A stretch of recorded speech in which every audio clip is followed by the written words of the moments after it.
So you decided you want to be smarter and start reading books, but you find it really boring and you're probably falling asleep. So you're wondering, do you have a long attention span? What do you do? Are you drinking coffee and tea? This is what I'm going to tell you. When I was studying for uni, I found it really difficult to read academic books because this is really dry, and I'm actually not even interested in the topic. It's just those subjects I need to get a pass, right? So I started drinking a lot of energy drinks, like coffee, that kind of stuff. It was so bad for me. Like, I would burn the midnight oil, kind of like just drink these drinks and just stay awake, right? Terrible idea. Don't do it. I walked into one of those exams with minimal sleep, staying up through energy drink. I couldn't even think. My brain was literally dead. I was like a zombie. My eyes are open, but my brain is dead. I was staring at that piece of paper going, yeah, I see the words, I see the test questions, but I have no idea. There's no way in my brain that I could figure out the answer to even answer any of it. So I had to actually stop my exam, went for a bathroom break. I went and splashed cold water on my face trying to wake myself up. It didn't work. It didn't work. I actually failed that test. So no, don't try to use stimulant to stay awake, to like force information in your head. It doesn't retain. You can do it for a very short period in less intense bursts. Like, I mean, I totally cram for exams and stuff like that. If I have to just simply regurgitate information, you can sustain it for a very short time. But it's highly not recommended if you're actually looking to increase your consciousness or increase your intelligence rather than regurgitating information. So what do you do then? All right. What you want to do, this does work both for the boring stuff too.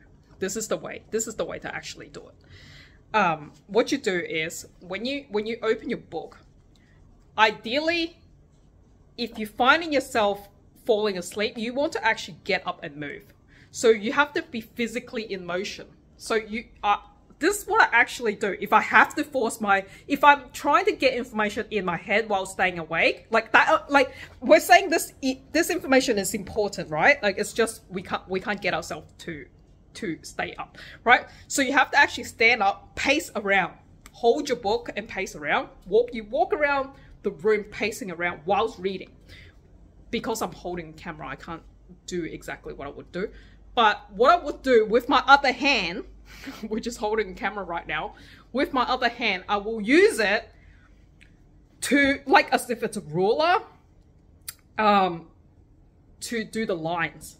So, you know, so if this was a book, it's like you would go like this and just put your fingers through the lines as you're reading it, because it helps your eyes to be less tired going, oh, where am I up to? So use your finger to just like actually guide your eyes to the words through each sentence as you're holding the book. Then what you want to do is hold the book with your, if you are, I'm going to assume this is for majority of people. Okay, so you know how majority of people are right-handers? So majority of the people also use their eyes in a certain way. Like there is a normal eye pattern. So I'm going to assume that you are a normal eye pattern person. And if you're a right-hander, it was very likely you will fall into this category, okay? So you hold your book in your left hand. You hold the book up. And as you are pacing through, you want to look at those words this way, like just like, why? Because your recall, like the way you recall information is actually from the left top corner of your eyes. That's how you retain information. So if you hold book with your left hand on this side already whilst you're pacing, your recalling information is your retention is going to be a lot higher. So that's a tip. I actually did not know this. I just did it naturally. So I used to do this because I found that I could study and retain information easier when I walked around and I held my book just naturally in this position without realizing this. It is only retrospectively when I was digging into the brain and how we recall information. In fact, there is an actual eye pattern. You can look it up if you want. And recalling information is actually on this corner.